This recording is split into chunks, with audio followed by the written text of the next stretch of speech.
Sean bienvenidos, soy la doctora Jimena Aguilar y hablaremos de una patología muy frecuente que se presenta a mayor edad, la osteoartrosis. Conceptualizamos la osteoartrosis, es una enfermedad, es un desorden que se caracteriza y compromete las articulaciones móviles y se caracteriza por un estrés celular y la degradación de la matriz extracelular que se inicia por microinjurias o activan una respuesta reparadora mal adaptativa, que incluye la activación de diferentes vías proinflamatorias de la inmunidad innata.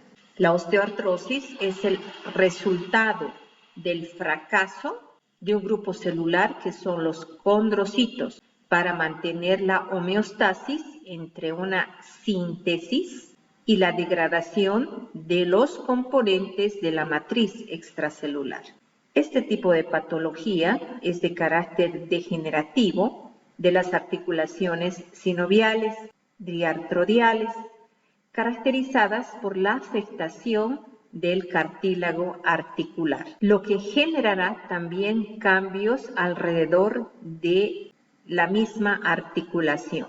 De esta manera, en esta patología existe una afectación inicial del cartílago articular, de la membrana sinovial y del hueso subcondral, lo que generará un fracaso articular. Este tipo de enfermedad es más común a nivel de la articulación de la rodilla. Sobre los 60 años puede encontrarse que más del 90% de la población presenta esta articulación afectada y va a requerir a futuro la cirugía de reemplazo. Esta enfermedad es una enfermedad crónica del aparato locomotor, pero que no tiene implicación sistémica. Dentro de la etiología, patogenia y fisiopatología se identifican los siguientes factores. Los factores de riesgo, género, factores genéticos en relación al polimorfismo de un solo nucleótido, la edad, la obesidad, la lesión mecánica y otras anormalidades. Sobre una base genética determinarán una expresión alterada en lo que se refiere al anabolismo y el catabolismo, en favor del catabolismo, lo que generará una degradación del cartílago articular y el fracaso de la articulación. Si bien en la osteoartrosis el elemento fundamental alterado es el cartílago articular, veremos que también esta patología presentará una afectación de la membrana sinovial con una sinovitis leve. La sinovitis leve, posteriormente a esta, presentará afectación del cartílago articular, daños en áreas focales con afectación de la matriz extracelular.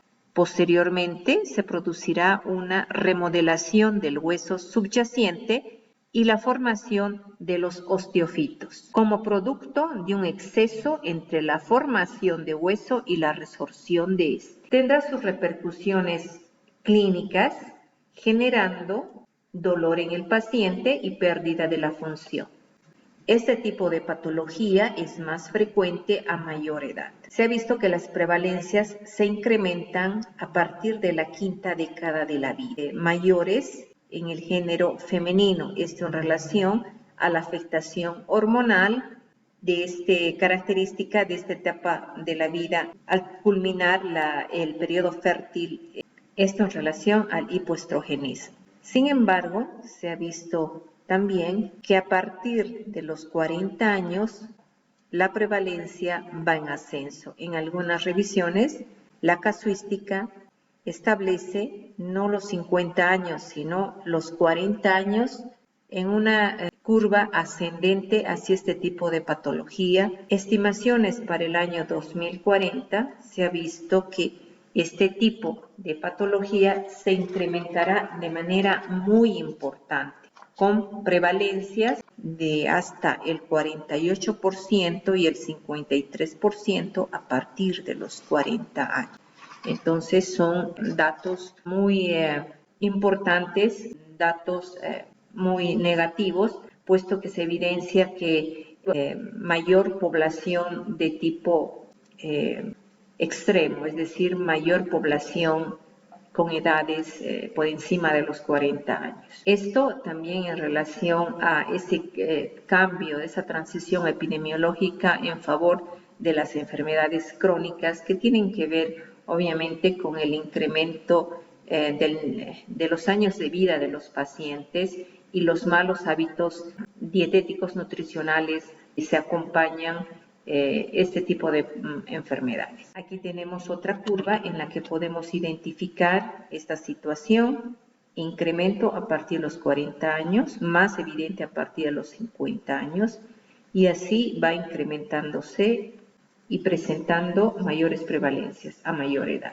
Lamentablemente, a nivel mundial y a nivel Latinoamérica, cada vez las poblaciones de mayor edad se van incrementando y por lo tanto la patología crónica con ella.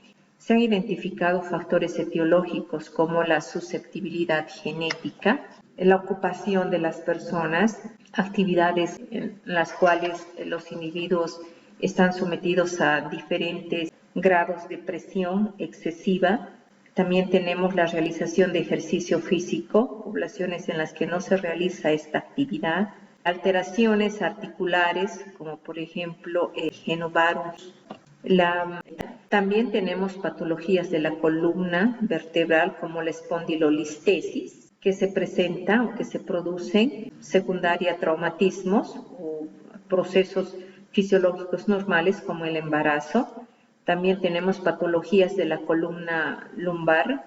Por ejemplo, tenemos la sacralización de L5 y la lumbarización de S1. En esta imagen vemos la espondilolistesis y en esta otra imagen vemos ya la artrosis a nivel de la columna vertebral en la que se puede identificar la pérdida del espacio intervertebral, la esclerosis subcondral y la presencia también de las especulaciones óseas que son los osteofitos. Estos osteofitos se producen por un exceso entre la formación de hueso y la resorción de una manera anómala. Otro factor de riesgo está en relación con el peso. Se ha visto que el incremento del índice de masa corporal mayor a 25 tiene repercusiones. Las personas que tienen un índice de masa corporal mayor a 25, el incremento de 2 puntos por encima de ese valor incrementa en 1.5 veces el riesgo de padecer osteoartrosis.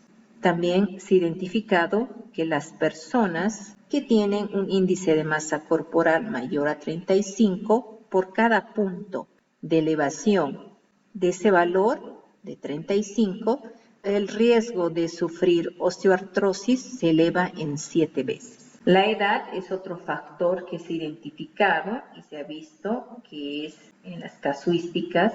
A partir de los 50 años, pues tenemos unas curvas muy ascendentes, ¿no? Y es en la imagen también que les mostré acerca de las estimaciones, pues este tipo de patologías se incrementan incluso a partir de los 40. Cuando hablamos de la fisiopatología de este tipo de enfermedad, tenemos que recordar componentes del cartílago normal al ser la estructura fundamental que se altera en este tipo de patología sin dejar de lado la membrana sinovial y sin dejar a un lado tampoco el hueso subcondral que también se altera. Dentro del componente celular, los condrocitos que representan del 1 al 2% del volumen total del cartílago. La matriz extracelular con su componente de agua y su componente en peso seco. El agua corresponde la mayor cantidad dentro del 70 al 80%, junto con otras proteínas.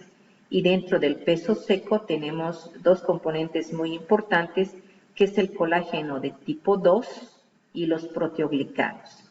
Dentro del colágeno tipo 2 vemos que en este tipo de patología se afecta especialmente este tipo de colágeno, pero también recordemos que se afecta de manera secundaria el colágeno 9, 10 y 11. Se afectan también los proteoglicanos con un componente muy importante que es el agrecano. El agrecano tiene la función de poder atraer sodio y con ello agua, y mantiene la fuerza tensil del cartílago articular y la vitalidad de la articulación. Tenemos en esta imagen los elementos del cartílago importantes en la osteoartrosis. Dentro del componente celular, los condrocitos. Dentro de la matriz extracelular, las fibras colágenas, los proteoglicanos, con la presencia del agrecano, que tiene la función, su afinidad por el sodio, y al tener esa afinidad, pues arrastra con ella el agua. Y también otras glucoproteínas que también son importantes, pero las anteriores son las más relevantes. En esta imagen podemos identificar esos elementos. En esta imagen identificamos la fibra colágena. La fibra colágena, que es producida por condrocitos y también por algunos sinoviocitos. Esta fibra colágena se une a un proteoglicano y ese proteoglicano es el agrecano. El agrecano, que tiene esa función de poder atraer sodio y por lo tanto agua, es la que le confiere la vitalidad a la estructura del cartílago. Entonces el agrecano tiene diferentes elementos y este agrecano tiene una proteína transportadora, tiene una región rica en condroitinsulfato y una región rica en queratinsulfato. Una alteración en los proteoglicanos y en el colágeno y una alteración a nivel de los condrocitos va a generar una mayor probabilidad de que se establezca esta patología. De esta manera, en esta imagen podemos ver el colágeno tipo 2, el principal afectado en este tipo de patología, los proteoglicanos, el agrecano, y en esta imagen podemos ver que el colágeno tipo 2 forma una red. Dentro de esa red tenemos el contenido de agua, y ese contenido de agua, por exceso o por disminución, puede generar una lesión a nivel de esta estructura. El cartílago en etapa inicial puede sufrir un proceso de edematización. No hay signos clínicos en esta etapa. Posteriormente, la fibrilación, vemos que el cartílago ya se encuentra desgastado, un desgaste en cepillo. Posteriormente, la fisuración, son evidentes las fisuras pronunciadas, y la ulceración, donde aparece el hueso subcondral. En el desarrollo de la osteoartritis podemos identificar las siguientes situaciones: una fuerza o carga excesiva sobre un cartílago normal, una fuerza o carga normal sobre un cartílago afectado, y una tercera situación en la que se presenta una fuerza o carga excesiva sobre un cartílago afectado, lo que va a generar cambios degenerativos y erosiones en el cartílago articular. Las partículas de desgaste se van a encontrar en el líquido sinovial. A este nivel se va a producir la activación de los sinoviocitos de tipo A con la liberación de citoquinas, el factor de necrosis tumoral alfa, la interleuquina 1, la interleuquina 6 y otras, que van a actuar sobre el cartílago produciendo lesión. A este nivel se van a generar las metaloproteasas, y esas metaloproteasas van a escindir aún más los componentes de la matriz extracelular y generar un círculo vicioso muy peligroso. En la osteoartritis, la afectación del cartílago articular, junto con los procesos inflamatorios a nivel de la membrana sinovial y la afectación del hueso subcondral, van a producir liberación masiva, tormenta de liberación de citoquinas proinflamatorias que van a consolidar el daño a nivel de estas tres estructuras, que a futuro llevarán a un fracaso articular. Las fuerzas mecánicas actuarán sobre los condrocitos, afectando a los osteoblastos y osteoclastos, con afectación del hueso subcondral. El cartílago osteoartrósico presentará un incremento de citoquinas, una de ellas es la interleuquina 1 beta, que se encuentra incrementada.